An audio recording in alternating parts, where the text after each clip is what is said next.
नमस्कार, मी डॉक्टर गीतांजली शुद्धलवार, यवतमाळ. रंगगंध कलासक्तन्यास चाळीसगावांच्या प्लॅटफॉर्मवरून पूजा केळकर लिखित मला फेसबुकवर वाचायला मिळालेल्या एका लेखाचं अभिवाचन मी आज आपल्यासाठी घेऊन आलेली आहे. ज्येष्ठ इज नॉट ऑलवेज श्रेष्ठ. शीर्षक चमत्कारिक वाटते ना थोडंसं, आणि या शीर्षकावरून गदारोळही माजू शकतो, मला कल्पना आहे त्याची. पण हल्ली सोशल मीडियावरून वृद्धाश्रम आणि नालायक मुलं असं काही सरसकट काही बाई इतके मेसेज वाचायला मिळतात ना, त्यासाठी हा लेखन प्रपंच. लोकप्रिय अभिनेत्री सुकन्या मोने कुलकर्णी यांचं एक पॉडकास्ट ऐकलं मी परवा. एकूणच रोखठोक सूर होता सगळा. त्यांचं असं म्हणणं होतं की संजय आणि माझ्या आनंदासाठी आम्ही मूल जन्माला घातलं. ते मूल सक्षम करणं हे आमचं कर्तव्य होतं, आणि त्यासाठी जे काही करायला लागलं ते आम्ही दोघांनी केलं.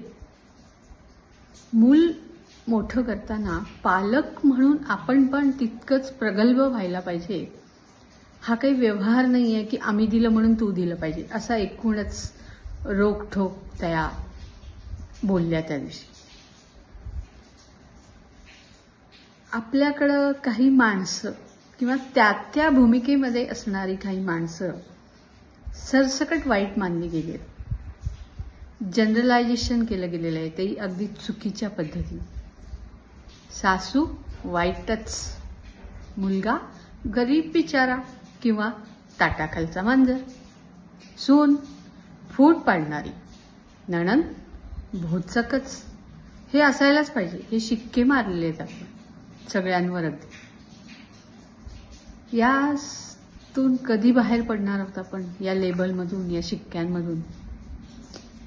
वृद्धाश्रमामध्ये टाकणारी मुलं दिसतात आपल्याला, पण संसार आटोपता घ्यायच्या सोडून हक्क गाजवणारे ज्येष्ठ दिसतात का आपल्याला? भारतीय संस्कृतीची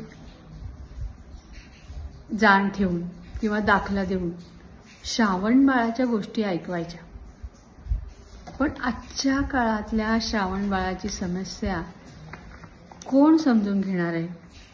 म्हणजे आपल्या संस्कृतीतला श्रावण बाळ तेवढा लक्षात ठेवायचा, पण सोयीस्कररित्या वानप्रस्थाश्रम मात्र विसरायचा. हा दुपट्टीपणा नाही आहे का? मुळामध्ये मुलांना मार्गी लावल्यानंतर आपण मिठासारखं त्यांच्या आयुष्यात असावं, पण काही ज्येष्ठ मंडळी पक्वान्नासारखी त्यांच्या आयुष्यात कायमस्वरूपी असतात. अगदी स्पष्ट शब्दात बोलायचं झालं तर आमच्या आजी आजोबांची जी पिढी होती ना, ती मुळात कमी अपेक्षा असणारी होती, निरोगी भरपूर आयुर्मान असणारी होती. पण आमच्या मुलांचे आजी आजोबा तसे आहेत का? बरं, त्यांनी त्यांच्या घरातल्या ज्येष्ठ मंडळींचं केलं असेल तर आपण थोडंफार समजू शकतो, पण ज्यांनी काहीच केलं नाही त्यांनी ही अपेक्षा ठेवणं चुकीचं नाही आहे का? मुळात ही पिढी जेव्हा आई बाबा होती तेव्हा ते आर्थिकदृष्ट्या स्वतंत्र होते, स्वतःच्या पायावर उभे होते, त्यामुळे एका विशिष्ट जीवनशैलीची त्यांना सवय आहे, आणि त्यात काही चूक नाहीये किंवा वावगं नाहीये. पण तशीच अपेक्षा पुढच्या पिढीकडून ठेवायची हे मात्र चुकीचं आहे. आम्ही तुमचं केलं म्हणजे तुम्ही आमचं केलंच पाहिजे, ही अपेक्षा माफक न राहता जेव्हा अक्राळ विक्राळ रूप धारण करते ना, तेव्हा प्रॉब्लेम्सना सुरुवात होते, आणि हे ज्येष्ठांनी लक्षात घ्यायला पाहिजे. सरसकट आत्ताच्या पिढीला चूक ठरवायचं कितपत योग्य आहे? सगळीच मुलं किंवा सुना धुतल्या तांदळासारखे स्वच्छ नसतात, मान्य, अगदी मान्य. पण सगळेच आई बाबा किंवा सासू सासरे गरीब बिचारेच असतात का? ही नाण्याची दुसरी बाजू पण लक्षात घेतली पाहिजे. कुणाच्या भावना दुखवायचा हेतू मुळीच नाही, किंवा कुणाचा अवमान करायचा हेतू मुळीच नाहीये. ज्येष्ठांचा तर अजिबात नाही, आपली संस्कृतीच नाहीये. पण सोशल मीडियावरचे मेसेज काही अगदी विशिष्ट ग्रुपवर मुद्दाम पाठवले जातात, हे न कळण्या इतकी आजची पिढी मूर्ख नक्कीच नाही. वृद्धाश्रमात येणारा प्रत्येक नागरिक, ज्येष्ठ नागरिक हा गरीब बिचाराच असतो असं काही नाही आहे हो. तसंच आई वडिलांना किंवा सासू सासऱ्यांना तिथे पाठवणारा मुलगा सून किंवा मुलगी जावई हे पण परिस्थिती शरणच असतील असं नाही. नाण्याला दोन बाजू आहेत, त्या आपण समजून घेतल्या पाहिजेत. विवेकाचा चष्मा न हरवता काय परिस्थिती आहे याचं आकलन केलं पाहिजे. आधीची पिढी आणि आत्ताची पिढी हा वाद तर कायम असणार आहे, वर्षानुवर्ष चालत आलेला आहे. पण दोषारोपण न करता, प्रश्न जटिल न करता, हलकेच बोलून सामंजस्याने हा गुंता जर सोडवता आला तर घरोघरी नंदनवन फुले, नाही का?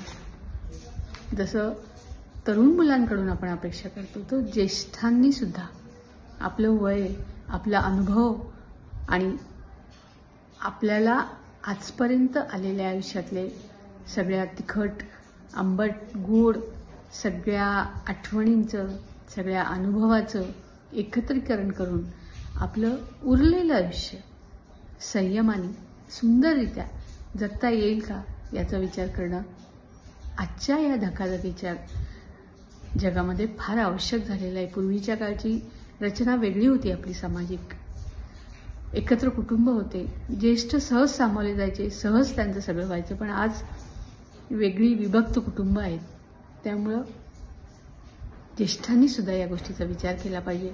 छोट्या छोट्या गोष्टींचा बाऊ न करता आपलं कुटुंब सुखी, आनंदी कसं ठेवावं यासाठी आपण प्रयत्नशील राहिलं पाहिजे. एवढीच या लेखन प्रपंचातून अपेक्षा आहे. लेख कसा वाटला जरूर कळवा. धन्यवाद.